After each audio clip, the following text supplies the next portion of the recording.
Pensou que uma ferida inflamada, o que descobriu foi assustador. Você já sentiu que algo aparentemente pequeno poderia esconder um perigo gigantesco? Já aconteceu de ver uma simples ferida, um corte ou uma dorzinha e pensar, isso vai passar? Mas e se eu te contar que, às vezes, o que parece banal pode se transformar em um dos maiores sustos da vida? Quero que você comente aqui embaixo. Você costuma ignorar dores e machucados por achar que não são nada?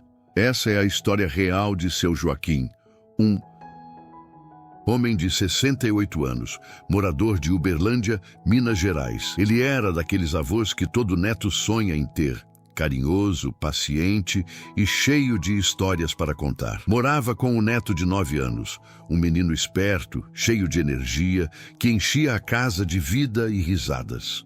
Mas, em um simples momento de brincadeira, algo aconteceu que mudaria para sempre a rotina daquela família. Durante uma tarde comum, o menino esbarrou no braço do avô e acertou uma antiga ferida.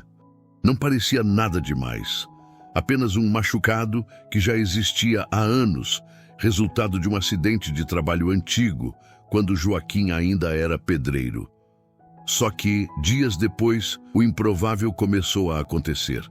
A ferida ficou diferente, estranha, e a dor, que antes era suportável, se tornou insuportável. Foi quando o próprio Joaquim percebeu que algo não estava certo. A pele ao redor começou a inchar. Um líquido escuro começou a sair e a sensação era de que a ferida estava viva. Para você que está me ouvindo, já imaginou ver uma ferida simples se transformar em um problema que ameaça o corpo inteiro? A família entrou em desespero. O menino, que sem querer havia tocado na ferida com as mãos sujas após voltar da escola, começou a se culpar. Ele chorava ao ver o avô sofrendo. Os pais tentavam acalmar o garoto, mas também estavam em pânico. Quando finalmente chegaram ao hospital, os médicos não acreditaram no que viram. Segundo os especialistas que atenderam o caso, a infecção era uma das mais agressivas já registradas. O líquido escuro que escorria não era apenas pus comum, era sinal de necrose avançada. A bactéria havia se espalhado tão rapidamente que o braço inteiro de seu Joaquim estava em risco. O médico chegou a dizer em voz séria, se tivéssemos esperado mais alguns dias, talvez não houvesse mais o que fazer. O que começou como uma brincadeira inocente entre avô e neto estava prestes a se transformar em uma luta desesperada contra o tempo.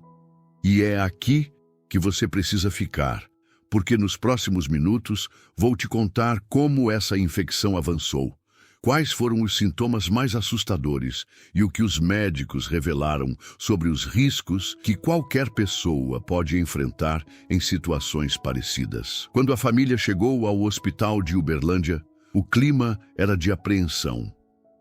O neto, de apenas 9 anos, não conseguia parar de chorar. Ele repetia baixinho, foi culpa minha. Foi culpa minha. Os pais tentavam abraçá-lo, mas a cena do avô sentado na cadeira de rodas, com o braço enfaixado e inchado, chamava mais atenção do que qualquer palavra de consolo. As pessoas na sala de espera olhavam em silêncio, assustadas com aquele homem idoso que parecia carregar algo muito mais grave do que um simples machucado. O médico de plantão, ao retirar a bandagem, ficou em choque.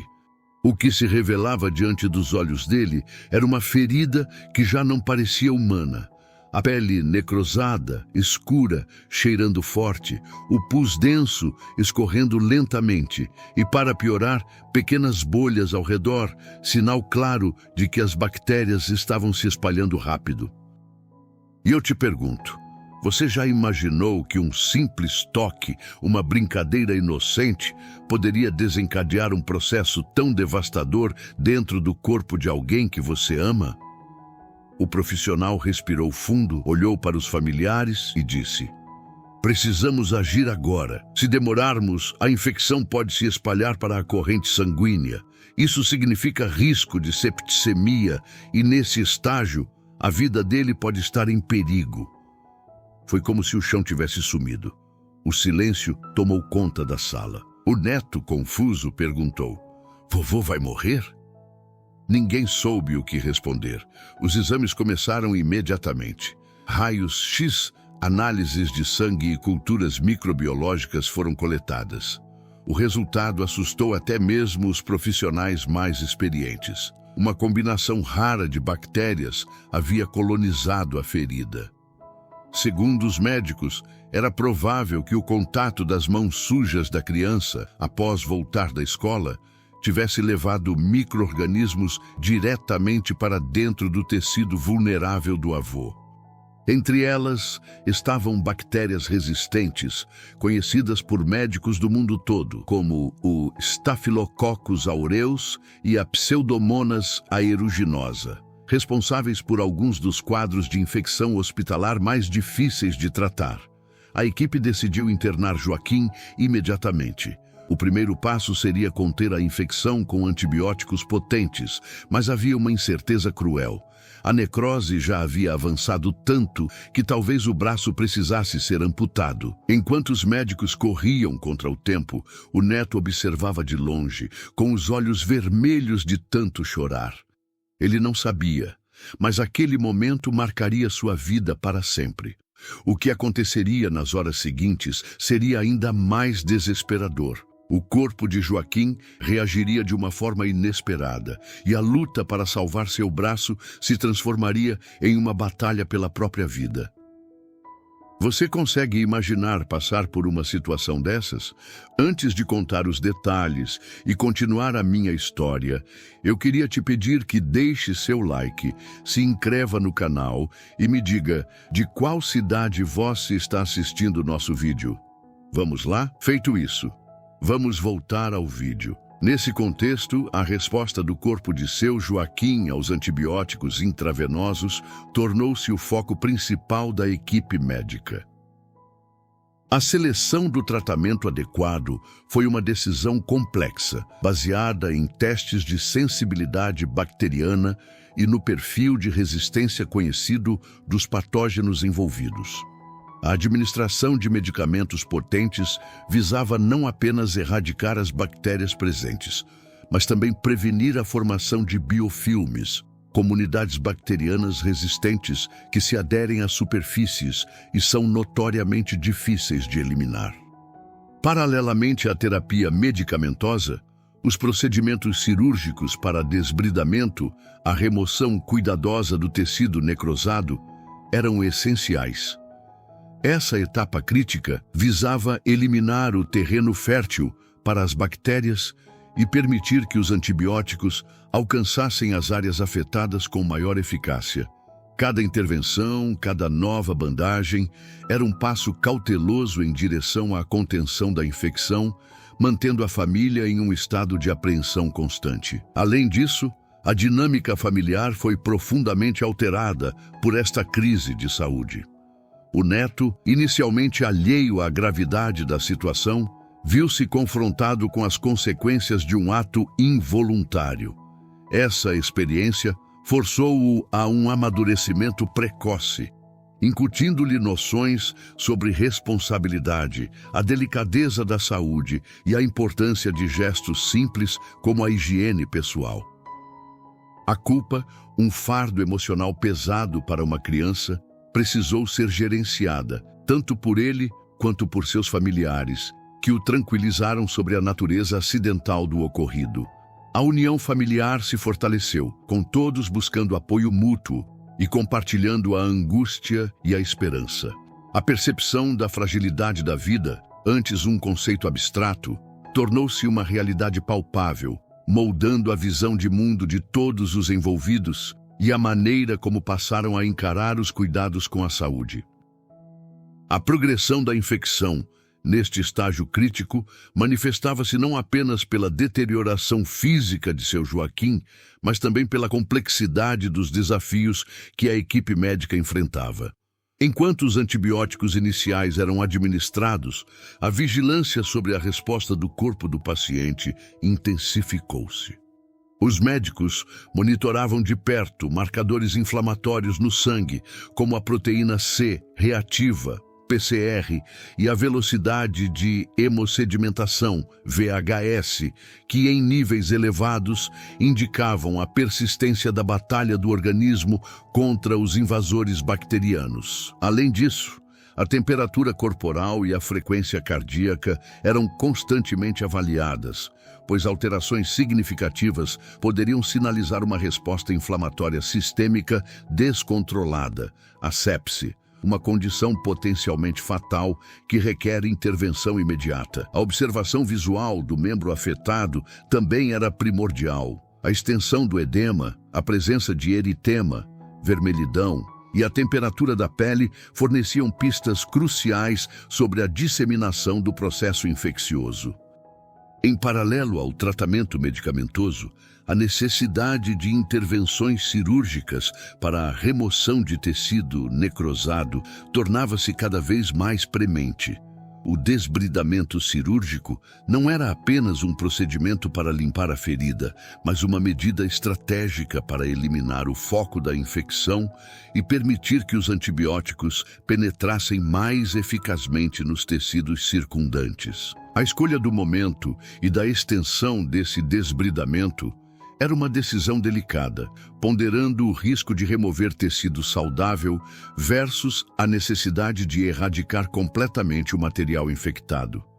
Cada sessão de desbridamento era um passo cauteloso na recuperação, mas também um lembrete da gravidade da situação e da potencial perda de função do membro. A gestão da dor durante esses procedimentos e no pós-operatório era outro pilar fundamental do cuidado, utilizando uma combinação de analgésicos e outras terapias para garantir o conforto do paciente e facilitar a recuperação.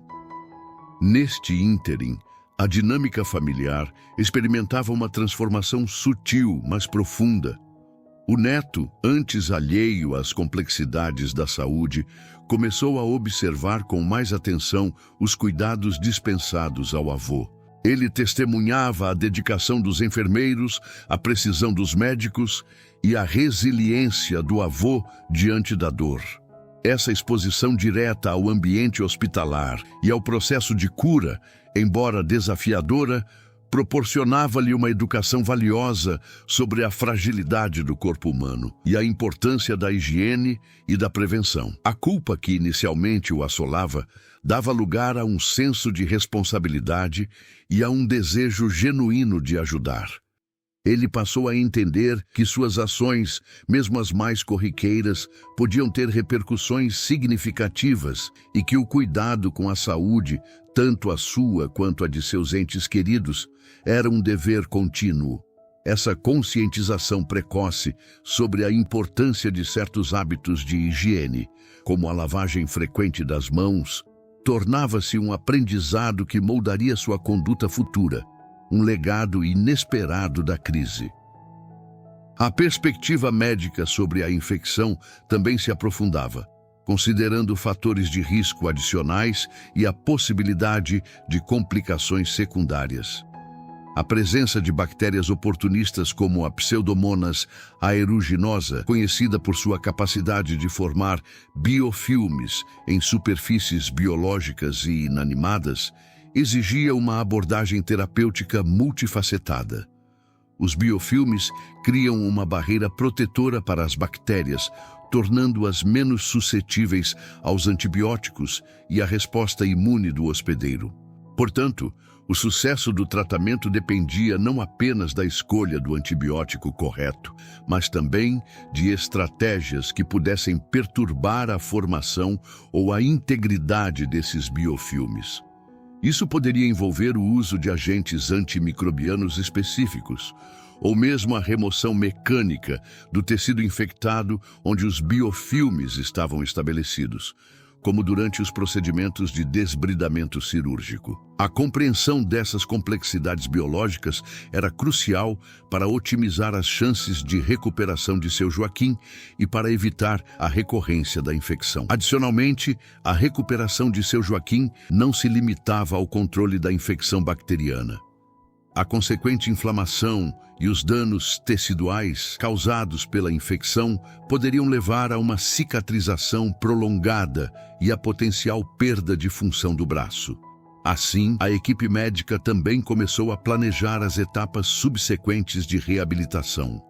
A fisioterapia desempenharia um papel vital na restauração da mobilidade, força e funcionalidade do membro afetado.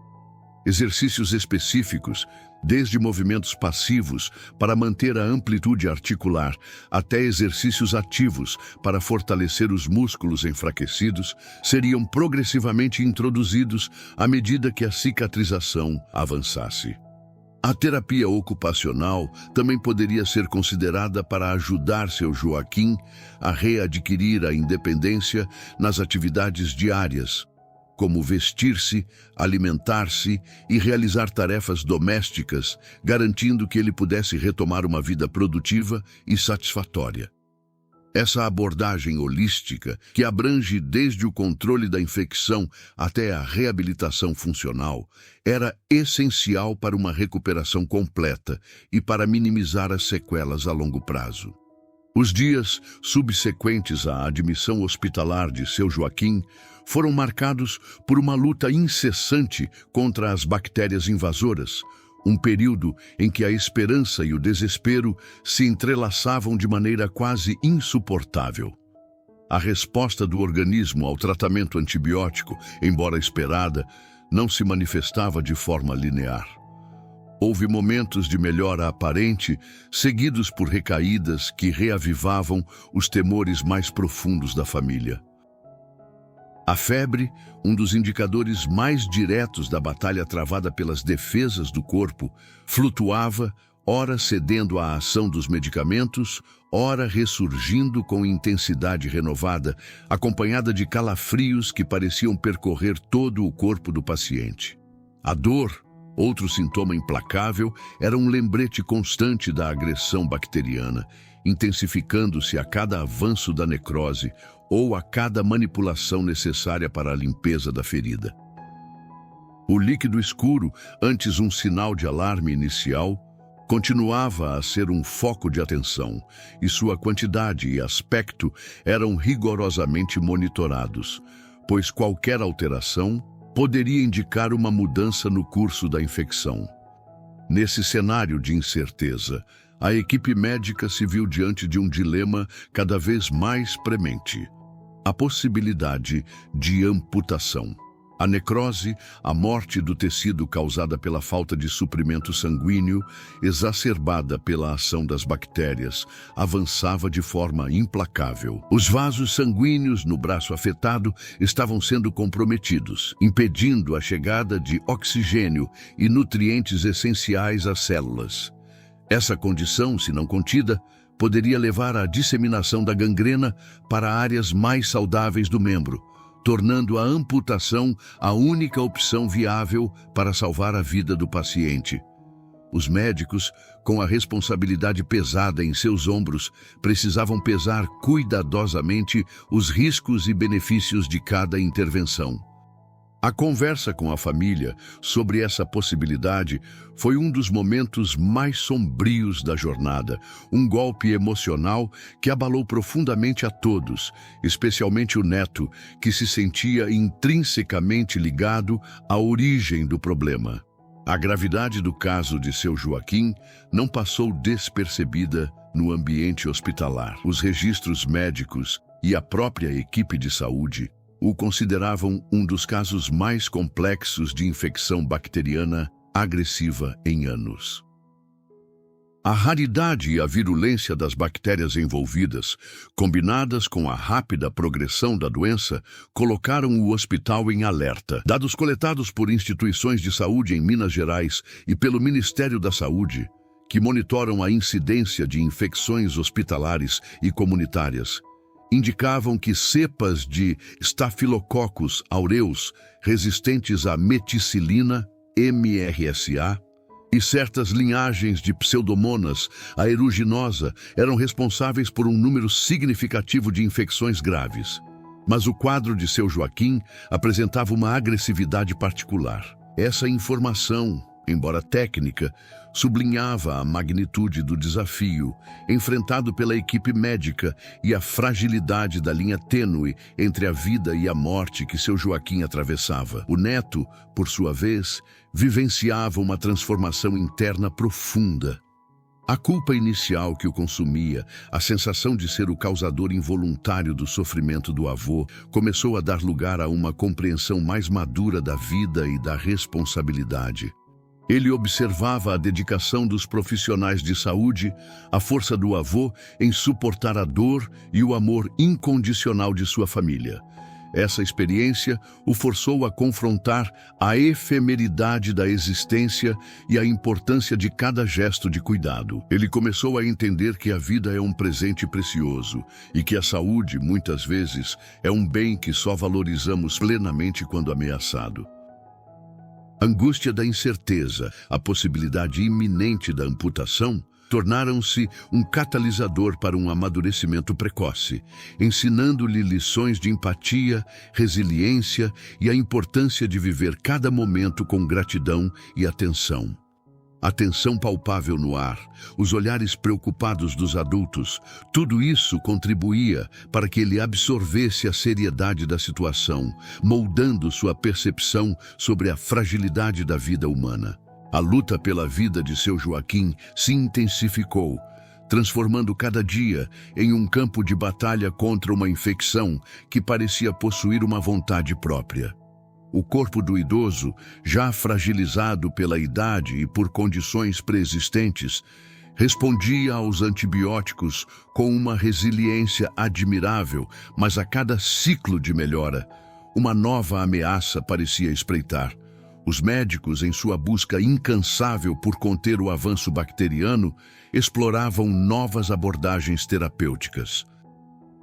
Uma delas envolvia a terapia com fagos, uma técnica que utiliza vírus específicos, capazes de infectar e destruir bactérias. Essa modalidade, embora ainda experimental em muitos contextos, oferecia um raio de esperança, pois os fagos são altamente seletivos, atacando apenas as cepas bacterianas específicas, minimizando assim o impacto sobre a microbiota benéfica do corpo.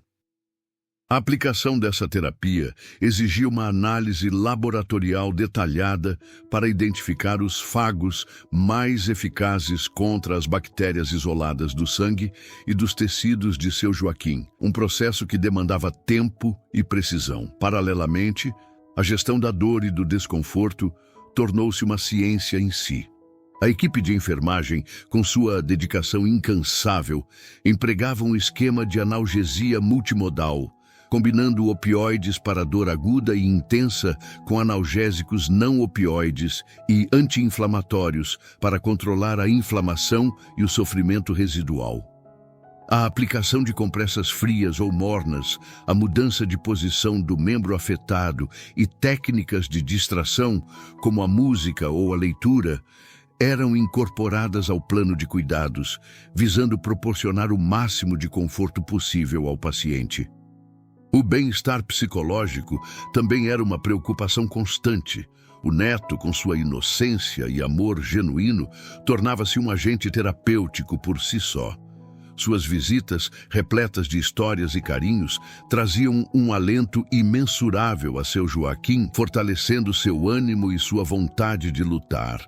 A presença constante do neto, mesmo que por curtos períodos, criava um ambiente de normalidade em meio ao caos hospitalar, lembrando o avô do motivo pelo qual ele precisava perseverar.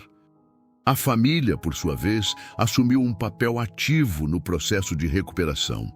Eles se tornaram defensores incansáveis de seu Joaquim, questionando os médicos sobre os detalhes do tratamento, buscando segundas opiniões e garantindo que todos os protocolos fossem rigorosamente seguidos. Essa participação ativa, longe de ser um incômodo, demonstrava um engajamento profundo com o cuidado do ente querido e uma compreensão crescente da complexidade do cenário médico. Eles aprenderam a ler os sinais sutis no comportamento de seu Joaquim, a diferenciar a dor da infecção da dor muscular pós-procedimento e a comunicar suas observações com clareza à equipe médica. Essa colaboração entre família e profissionais de saúde é um pilar fundamental na recuperação de pacientes em estado crítico, pois a percepção de quem convive diariamente com o indivíduo pode trazer insights valiosos que a observação clínica isolada, por mais atenta que seja, pode não captar. A educação sanitária, antes um conceito abstrato para o neto, começou a se materializar em ações concretas. Ele passou a entender a importância vital de lavar as mãos antes de comer, depois de usar o banheiro e sempre que retornasse da rua. Essa compreensão se estendia ao cuidado com ferimentos, mesmo os mais insignificantes. A lição aprendida foi que a porta de entrada para muitas infecções são as lesões cutâneas e que a limpeza e a proteção adequadas desses pontos vulneráveis são barreiras intransponíveis para muitos patógenos. Ele observava o avô, agora mais cauteloso com qualquer arranhão, e compreendia que essa vigilância era um ato de amor e de autopreservação. A experiência, portanto, transcendeu o drama pessoal e se tornou uma verdadeira escola de vida, transmitindo valores essenciais de responsabilidade e cuidado com a saúde. A gravidade da infecção e a ameaça iminente da amputação impulsionaram a equipe médica a considerar todas as opções terapêuticas disponíveis. Em casos de infecções bacterianas multiresistentes, onde os antibióticos convencionais mostram-se ineficazes, a comunidade científica tem explorado o potencial da terapia com anticorpos monoclonais. Estes anticorpos são projetados em laboratório para se ligarem especificamente a componentes da superfície bacteriana ou a toxinas produzidas por elas, neutralizando sua ação ou marcando-as para destruição pelo sistema imunológico. A aplicação dessa terapia em seu Joaquim envolveria a administração intravenosa de anticorpos, que poderiam, por exemplo, neutralizar as toxinas liberadas pelo Staphylococcus aureus, reduzindo a inflamação e os danos teciduais. Alternativamente, anticorpos poderiam ser desenvolvidos para aumentar a eficácia das células de defesa do próprio organismo, como os macrófagos, na eliminação das bactérias invasoras. A escolha e a administração desses tratamentos avançados exigem um monitoramento rigoroso, pois, como qualquer intervenção médica, podem apresentar efeitos colaterais e requerem uma avaliação contínua da resposta do paciente.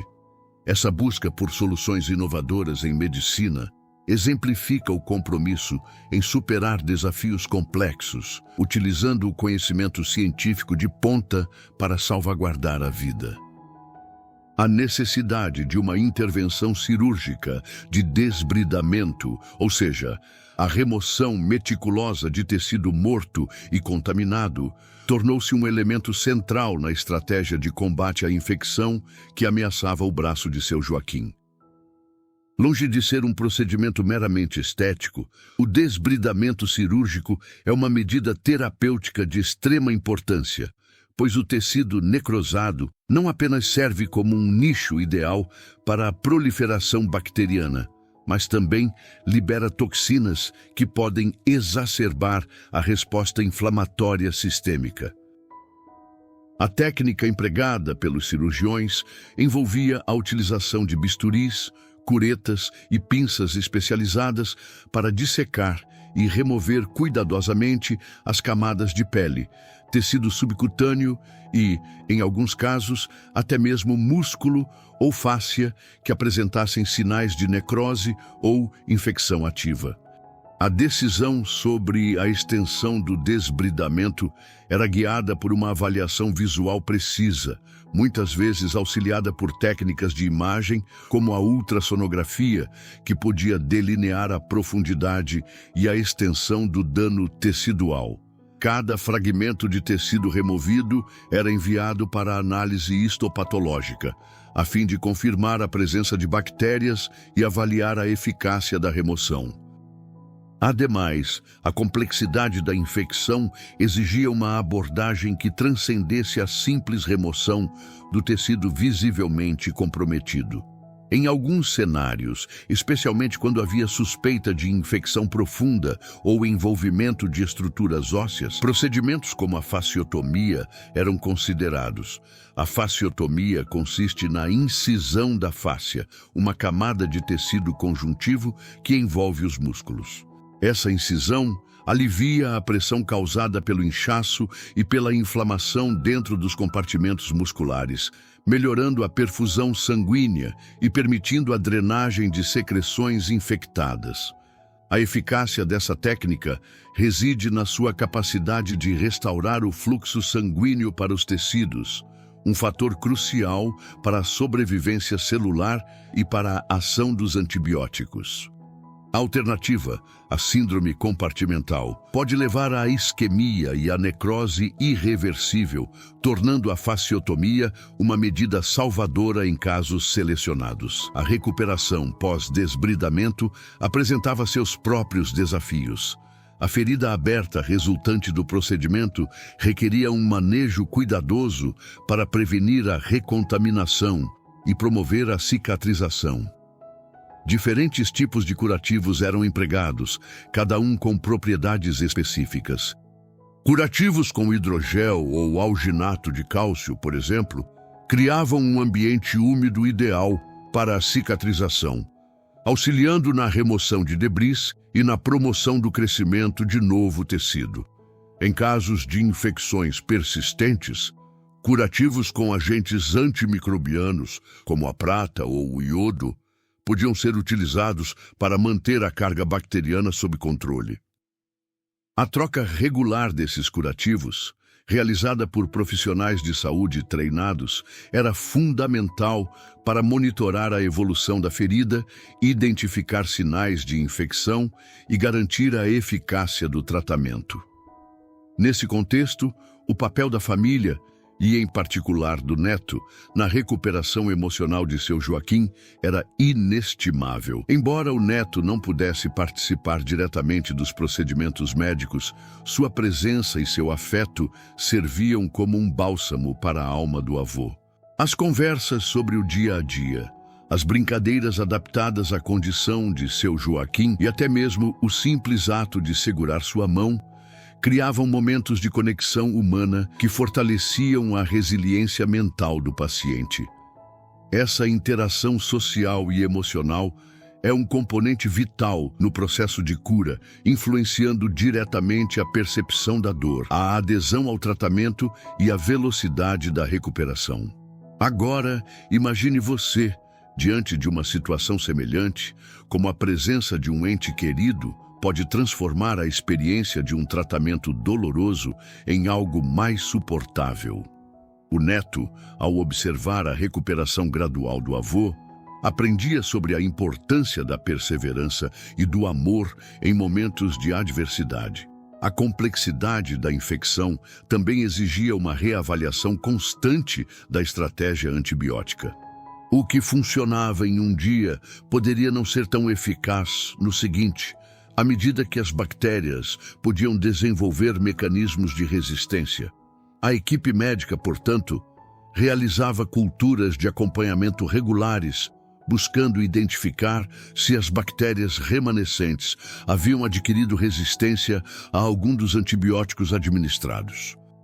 Essa vigilância microbiológica permitia ajustar o tratamento, substituindo antibióticos por outros mais potentes ou com espectro de ação diferente, garantindo que a terapia permanecesse o mais eficaz possível. A identificação de cepas com resistência a múltiplos fármacos multiresistentes exigiria a implementação de medidas de isolamento rigorosas para prevenir a disseminação dessas bactérias resistentes para outros pacientes, um desafio constante em ambientes hospitalares. A recuperação de seu Joaquim, embora em curso, era um processo intrincado, repleto de desafios que iam além da erradicação bacteriana. Uma das complicações mais insidiosas que poderiam surgir em quadros de infecção severa é a formação de aderências e cicatrizes fibróticas excessivas. Após o desbridamento cirúrgico e a subsequente cicatrização, os tecidos conjuntivos, como a fáscia e os tendões, poderiam se fundir de maneira anormal, restringindo o movimento e a funcionalidade do membro. Para mitigar esse risco, a fisioterapia precoce e adaptada assumiu um papel crucial. Exercícios de amplitude de movimento passiva, onde o terapeuta movia o braço de seu Joaquim, eram iniciados assim que as condições clínicas permitiam, visando manter a flexibilidade das articulações e prevenir o enrijecimento. Posteriormente, à medida que a cicatrização progredia, exercícios ativos assistidos e, finalmente, exercícios de fortalecimento muscular eram introduzidos. O objetivo era não apenas restaurar a força muscular perdida devido à inatividade e à infecção, mas também melhorar a coordenação motora e a propriocepção, a capacidade do corpo de sentir sua posição no espaço. Ademais, a terapia ocupacional entrou em cena para focar na readaptação de seu Joaquim às atividades da vida diária. A simples tarefa de pegar um copo, vestir uma camisa ou segurar um talher poderia se tornar um desafio significativo após uma lesão tão grave. Os terapeutas ocupacionais trabalhavam com ele para desenvolver estratégias compensatórias e adaptar o ambiente doméstico, se necessário. Isso poderia envolver o uso de utensílios de cozinha com cabos mais grossos para facilitar a apreensão, dispositivos de auxílio para vestir-se ou até mesmo a modificação de móveis para tornar o dia a dia mais acessível. O foco era maximizar a independência e a qualidade de vida, permitindo que seu Joaquim retomasse suas atividades com o máximo de autonomia possível, apesar das sequelas. Cada pequena conquista, como conseguir abotoar a própria camisa, representava um passo gigantesco em sua jornada de recuperação e um reforço para sua autoestima. A esfera psicológica também exigia atenção contínua. O trauma da infecção, a dor, o medo da amputação e o período prolongado de hospitalização poderiam desencadear quadros de ansiedade, depressão ou transtorno de estresse pós-traumático, TEPT. O neto, com sua presença constante e afetuosa, desempenhava um papel fundamental no suporte emocional do avô. As conversas sobre o futuro, os planos para as próximas brincadeiras e a reafirmação do amor familiar criavam um ambiente de segurança e otimismo. Além disso, a equipe médica e de enfermagem estava atenta a sinais de sofrimento psicológico, oferecendo escuta ativa, validação de sentimentos e, quando necessário, encaminhamento para acompanhamento psicológico profissional. O reconhecimento da interconexão entre saúde física e mental era um aspecto central no cuidado integral de seu Joaquim, garantindo que todos os aspectos de seu bem-estar fossem abordados. É interessante notar como a experiência de seu Joaquim, embora específica, espelha desafios enfrentados por muitos pacientes em situações semelhantes. A resiliência do corpo humano em se curar é notável, mas os processos de cicatrização e reabilitação exigem paciência, dedicação e uma abordagem multidisciplinar. A história do avô e do neto, em sua essência, ilustra a importância de não negligenciar sinais de alerta, por menores que pareçam. Aquele simples toque, que poderia ter sido ignorado, desencadeou uma série de eventos que forçaram uma profunda reflexão sobre a fragilidade da saúde e a necessidade de cuidados preventivos. Agora, considere você. Quantas vezes um pequeno corte ou arranhão em sua pele foi tratado com desleixo? A história de seu Joaquim serve como um lembrete vívido de que a higiene e a atenção a essas pequenas lesões são, de fato, os primeiros passos na salvaguarda da integridade física. A forma como o neto, ao longo dessa provação, passou a compreender a importância desses cuidados básicos, demonstra como experiências traumáticas podem, paradoxalmente, ser catalisadores de aprendizado e crescimento pessoal, incutindo valores de responsabilidade e autoconsciência que perdurarão por toda a vida. A evolução do quadro de seu Joaquim, ao longo das semanas, começou a apresentar sinais mais consistentes de melhora, marcando o fim da fase mais aguda da crise. Os antibióticos, após ajustes estratégicos baseados na resposta clínica e em exames microbiológicos de acompanhamento, finalmente conseguiram controlar a carga bacteriana invasora. A redução significativa da inflamação e a cessação da progressão da necrose foram os indicadores mais claros de que a batalha estava sendo vencida. A febre cedeu, os calafrios tornaram-se raros, e a dor, embora ainda presente em níveis manejáveis, diminuiu consideravelmente, permitindo que seu Joaquim desfrutasse de períodos de sono mais reparador. A equipe médica, ao analisar os resultados dos últimos cultivos, confirmou a erradicação das bactérias mais agressivas, um feito notável, dada a virulência inicial dos patógenos envolvidos. Essa vitória sobre a infecção abriu caminho para a próxima fase do tratamento, a reabilitação intensiva. O braço de seu Joaquim, embora salvo da amputação, apresentava as marcas visíveis da batalha travada. Cicatrizes extensas cobriam a área afetada, testemunhas silenciosas da agressão bacteriana e dos procedimentos cirúrgicos. A pele, em alguns pontos, ainda exibia uma coloração alterada e a mobilidade do membro, embora em recuperação, ainda estava limitada.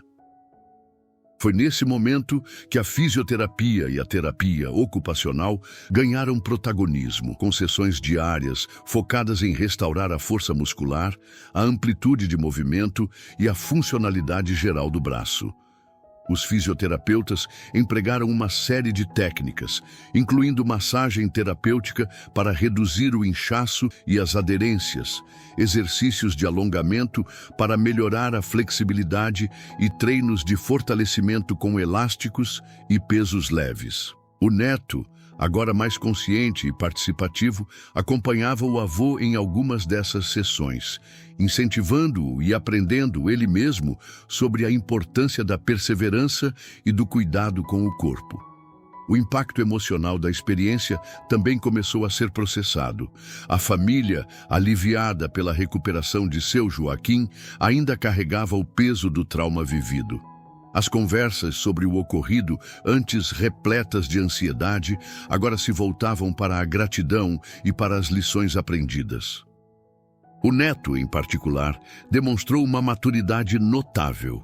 A culpa que inicialmente o dominava deu lugar a um profundo senso de responsabilidade e a uma compreensão aguçada sobre a importância da higiene.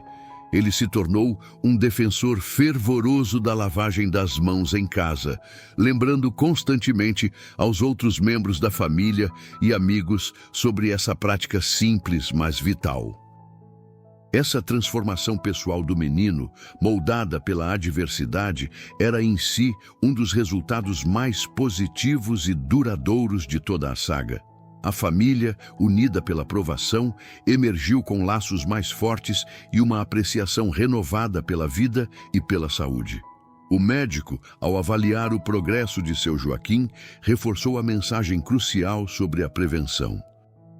Ele explicou que, embora a infecção tenha sido contida, a possibilidade de complicações futuras, como infecções secundárias ou problemas circulatórios devido aos danos nos vasos sanguíneos, ainda existia. Portanto, a vigilância contínua e os cuidados com a ferida, mesmo após a alta hospitalar, eram essenciais.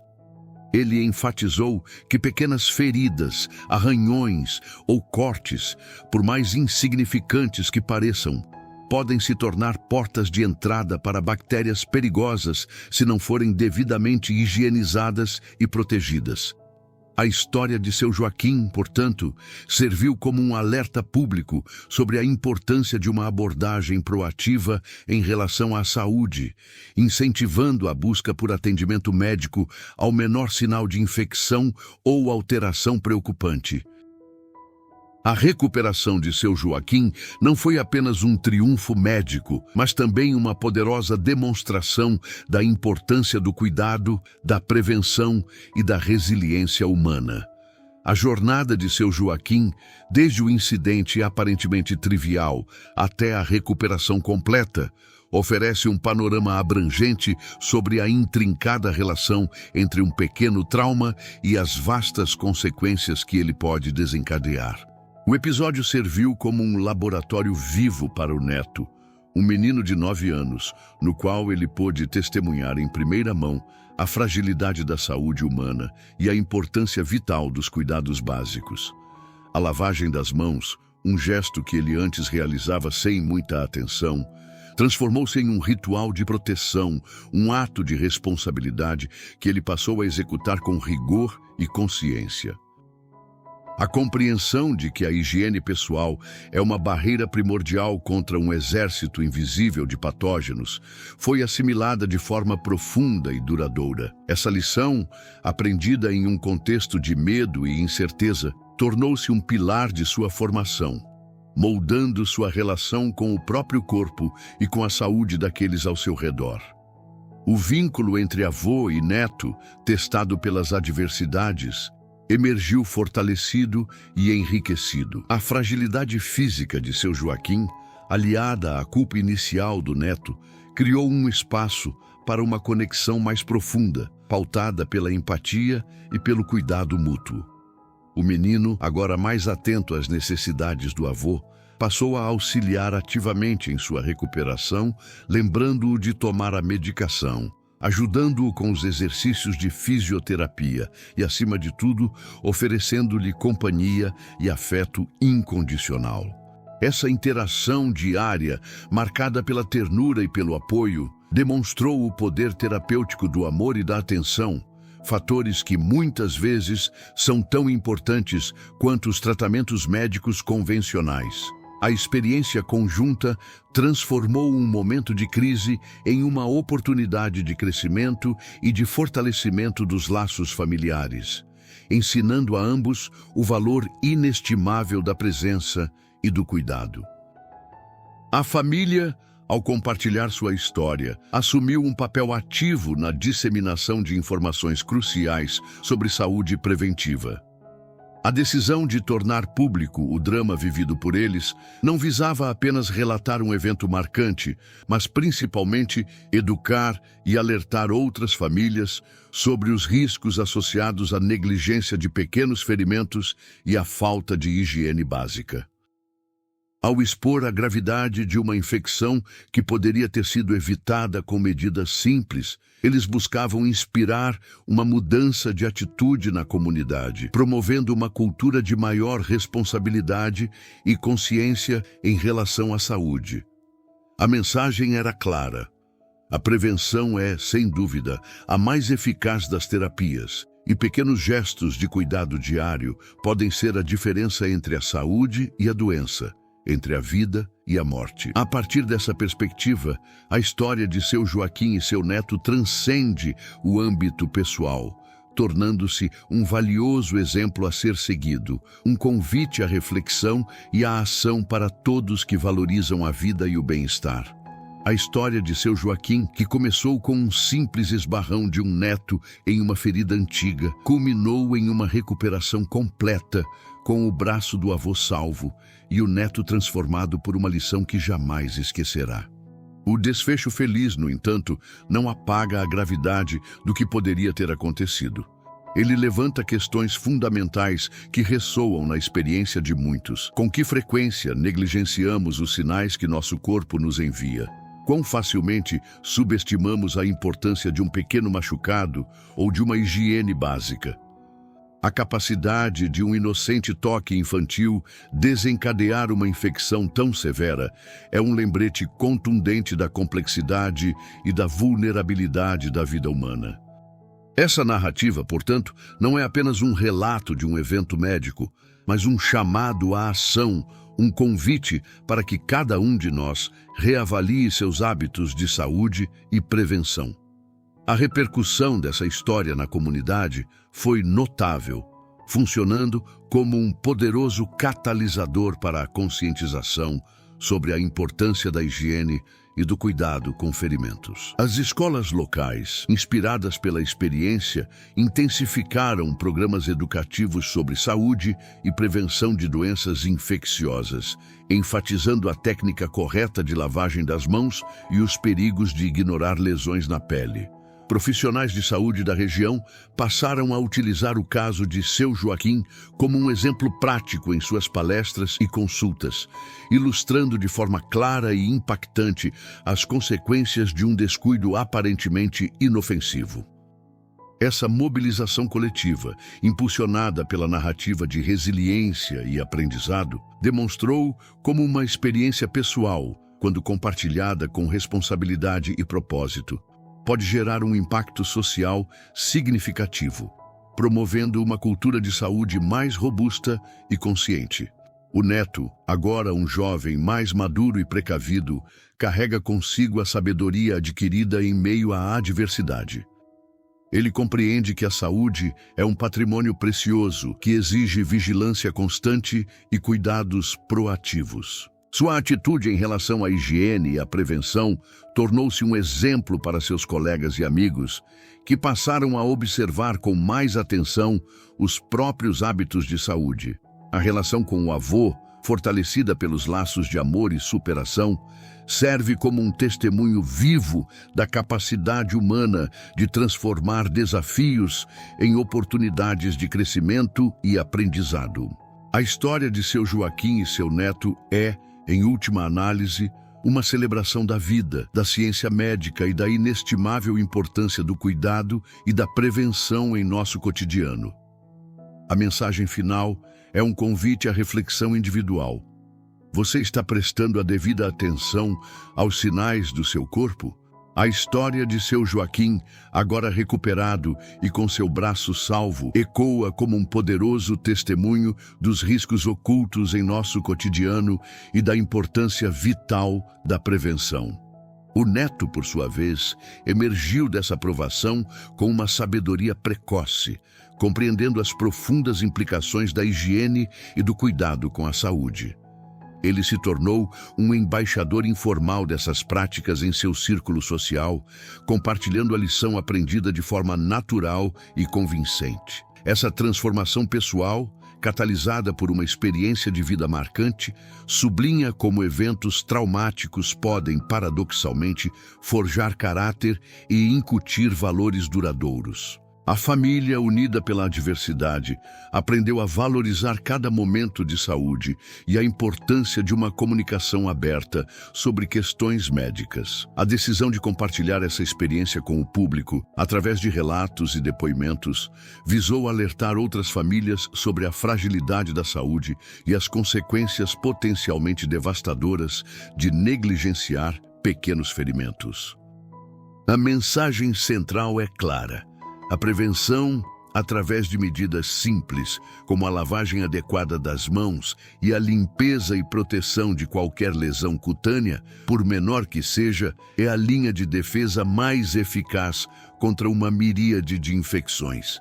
O caso de Seu Joaquim serve como um lembrete vívido de que o corpo humano, embora resiliente, é suscetível a ataques invisíveis, e que a vigilância constante é um ato de autoconhecimento e autopreservação. A história se encerra com Seu Joaquim desfrutando de uma vida normal, livre das ameaças que outrora pairaram sobre ele. O neto, agora um jovem consciente e responsável, continua a ser um lembrete ambulante das lições aprendidas. Essa narrativa, ao expor a jornada de superação e aprendizado, convida à reflexão sobre os próprios hábitos e à atenção dispensada à saúde. Quantas vezes um pequeno descuido pode abrir as portas para complicações sérias? A história de seu Joaquim e seu neto é um convite à introspecção e à ação, um lembrete de que a saúde é um bem precioso que exige cuidado contínuo e atenção aos detalhes, por mais insignificantes que possam parecer.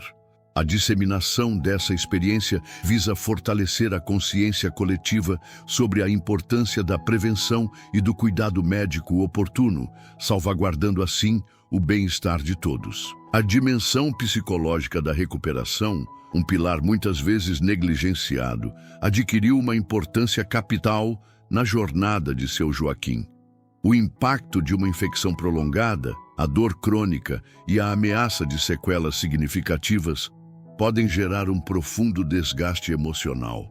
A ansiedade antecipatória, ligada ao medo de recidivas ou de limitações permanentes, e a depressão, decorrente da perda de funcionalidade e da interrupção da rotina social, são desafios que exigem atenção especializada. A terapia de aceitação e compromisso, ACT, por exemplo, oferece um arcabouço para que seu Joaquim aprenda a lidar com pensamentos e sentimentos difíceis, direcionando sua energia para ações alinhadas com seus valores pessoais. O estabelecimento de metas de reabilitação realistas e a celebração de cada pequena conquista, como a melhora na força de preensão ou a capacidade de realizar uma nova tarefa do dia a dia, são estratégias eficazes para reforçar a motivação e a autoconfiança, elementos cruciais para a adesão ao longo processo de reabilitação. A complexidade do tratamento de infecções bacterianas severas, como a que acometeu seu Joaquim, impulsiona a busca contínua por terapias inovadoras que superem as limitações dos antibióticos convencionais. A emergência de bactérias multiresistentes a múltiplos fármacos representa um dos maiores desafios da medicina contemporânea, exigindo a exploração de novas frentes terapêuticas. Nesse contexto, a pesquisa em bacteriófagos, vírus que infectam e matam bactérias de forma altamente específica, ganha destaque. Essa abordagem, também conhecida como fagoterapia, oferece a promessa de tratar infecções causadas por patógenos resistentes a antibióticos, minimizando o impacto sobre a microbiota benéfica do hospedeiro. Paralelamente, o desenvolvimento de novos agentes antimicrobianos, como peptídeos antimicrobianos, derivados de fontes naturais e compostos bioativos de plantas medicinais, representa outra via promissora para combater a crescente ameaça da resistência bacteriana, oferecendo esperança para o tratamento de infecções cada vez mais difíceis de erradicar. A recuperação clínica de seu Joaquim, após a fase mais crítica da infecção, não se limitou à erradicação bacteriana e à cicatrização da ferida. Um aspecto fundamental, muitas vezes subestimado, reside na reabilitação neurológica e sensorial do membro afetado. A lesão tecidual e a resposta inflamatória prolongada podem comprometer a função dos nervos periféricos, resultando em alterações na sensibilidade tátil, térmica e dolorosa, além de uma diminuição na propriocepção, a consciência da posição do membro no espaço. Para seu Joaquim, isso se traduzia em uma dificuldade em sentir a pressão exercida sobre a pele ou em perceber a temperatura de objetos, e em uma insegurança ao tentar realizar movimentos que exigissem precisão.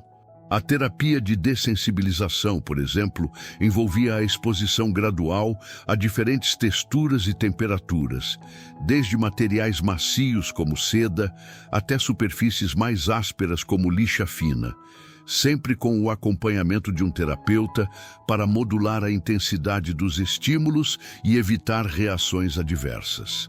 Essa abordagem visa reeducar o sistema nervoso, ajudando-o a processar os sinais sensoriais de forma mais eficaz e a reduzir a hipersensibilidade ou a hipossensibilidade. Ademais, a reeducação neuromuscular tornou-se um componente central no restabelecimento da funcionalidade do braço. A atrofia muscular, consequente à imobilização e à própria infecção, demandava um programa de fortalecimento progressivo. O uso de eletroestimulação neuromuscular, ENM, uma técnica que aplica correntes elétricas de baixa frequência para induzir contrações musculares involuntárias, foi empregado para reativar fibras musculares enfraquecidas e melhorar o tônus. Paralelamente, exercícios de controle motor que enfatizam a qualidade do movimento e a coordenação entre diferentes grupos musculares foram introduzidos. Agora, considere como a prática de tarefas funcionais adaptadas, como o ato de pegar uma bola de diferentes tamanhos ou manusear objetos com pesos variados, simula situações cotidianas e auxilia na transferência das habilidades aprendidas na terapia para o contexto real da vida. Essa integração entre o treino físico e a aplicação prática é crucial para a reintegração social e a recuperação da autonomia. A dimensão psicológica da recuperação, por vezes ofuscada pela gravidade das questões físicas, é um pilar essencial para o bem-estar integral do paciente. O trauma de uma infecção severa, a dor crônica e a ameaça de sequelas permanentes podem gerar quadros de ansiedade e depressão, impactando diretamente a motivação e a adesão ao tratamento. A terapia de aceitação e compromisso, ACT, por exemplo, oferece ferramentas para que seu Joaquim aprenda a lidar com pensamentos e sentimentos adversos sem se deixar paralisar por eles. Ao focar em seus valores pessoais, como o amor pela família e o desejo de retomar suas atividades cotidianas, e em ações concretas que reflitam esses valores, ele pode encontrar um novo sentido para sua recuperação e fortalecer sua resiliência. O apoio social, representado pela presença constante do neto e pelo encorajamento da família, atua como um amortecedor contra o estresse, reforçando a sensação de pertencimento e a esperança em um futuro mais promissor. Essa rede de apoio, tanto profissional quanto pessoal, é fundamental para navegar pelas complexidades emocionais que acompanham um processo de cura prolongado. No campo da medicina regenerativa, novas abordagens buscam acelerar e otimizar a reparação tecidual após lesões severas. A terapia com células-tronco, por exemplo, tem demonstrado potencial na promoção da angiogênese e na modulação da resposta inflamatória. As células-tronco, mesenquimais, em particular, secretam uma variedade de fatores bioativos que podem estimular a proliferação de fibroblastos, a deposição de matriz extracelular e a diferenciação de células progenitoras, contribuindo para a regeneração de tecidos danificados. A aplicação dessas células, seja por via injetável ou incorporadas em biomateriais, pode representar um avanço significativo na recuperação de pacientes como seu Joaquim, cujas feridas apresentaram complicações na cicatrização. Essa fronteira da medicina, que visa aproveitar a capacidade intrínseca do corpo de se reparar, abre novas perspectivas para o tratamento de uma vasta gama de condições, desde lesões traumáticas até doenças crônicas. Ao contemplarmos a trajetória percorrida, emerge um panorama onde a fragilidade inerente à existência humana se manifesta de maneiras surpreendentes, tecendo uma tapeçaria complexa de eventos que moldam destinos. As particularidades de um corpo que carrega as marcas do tempo, a ação insidiosa de agentes invisíveis e a resposta intrincada do organismo a essas agressões compõem os fios condutores desta narrativa. A forma como a ciência médica desvenda e combate essas ameaças, utilizando tanto o conhecimento acumulado quanto a inovação contínua, revela a engenhosidade humana em sua luta pela preservação da vida. Cada intervenção, cada decisão clínica, cada passo na recuperação contribui para um quadro mais amplo de resiliência e adaptação. Nesse intrincado processo, a dimensão humana transcende o meramente biológico. As emoções que florescem em meio à adversidade, o medo, a esperança, a culpa e o amor, entrelaçam-se com os aspectos técnicos do tratamento, conferindo profundidade e significado à experiência. A interação entre o corpo que se recupera, a mente que processa o trauma e o ambiente de apoio que o cerca, cria um ecossistema onde a cura se manifesta em múltiplas frentes. O aprendizado que emana dessas circunstâncias, especialmente para os mais jovens, molda percepções e incute valores que perdurarão, influenciando escolhas e comportamentos futuros. Ao refletirmos sobre esta jornada, percebemos que a conjunção desses elementos, a vulnerabilidade intrínseca, a capacidade de resposta do organismo, a engenhosidade científica e a força dos laços afetivos, converge para um ponto de clareza crescente. As diversas facetas da experiência discutidas até aqui não são isoladas, mas sim interdependentes, como as engrenagens de um mecanismo complexo que, ao girarem em harmonia, impulsionam a vida adiante. A compreensão desta interconexão prepara o terreno para a reflexão final, convidando a uma apreciação mais profunda das lições que emanam desta saga. A jornada de seu Joaquim, iniciada com um toque inocente e evoluindo para uma batalha pela vida, desdobra-se como uma poderosa parábola sobre a delicadeza da existência e a força intrínseca do espírito humano. O que começou como uma ferida aparentemente insignificante no braço de um avô dedicado, transformou-se em um portal para a compreensão profunda da fragilidade que nos constitui e da resiliência que nos impulsiona. O neto, testemunha e involuntariamente catalisador desse drama, emerge da experiência não apenas com a memória vívida de um evento traumático, mas com uma sabedoria precoce sobre a importância vital da higiene e do cuidado. Essa lição, aprendida em um cenário de apreensão e superação, transcende a mera observação de hábitos. Ela se enraiza na consciência, moldando a percepção sobre a saúde como um bem precioso, constantemente a ser zelado. A narrativa que acompanhamos é um testemunho eloquente da intrincada dança entre a vulnerabilidade do corpo humano e a capacidade da ciência e do afeto de salvaguardar a vida. Cada etapa, desde a rápida progressão da infecção bacteriana até as complexas intervenções médicas e os processos de reabilitação, revela a interdependência entre fatores biológicos, psicológicos e sociais.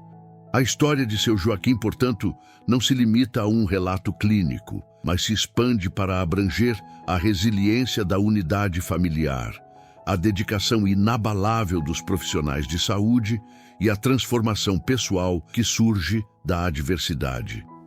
O amor que une avô e neto, fortalecido pelas provações compartilhadas, emerge como um bálsamo, um lembrete de que, mesmo nos momentos mais sombrios, a conexão humana possui um poder curativo inestimável.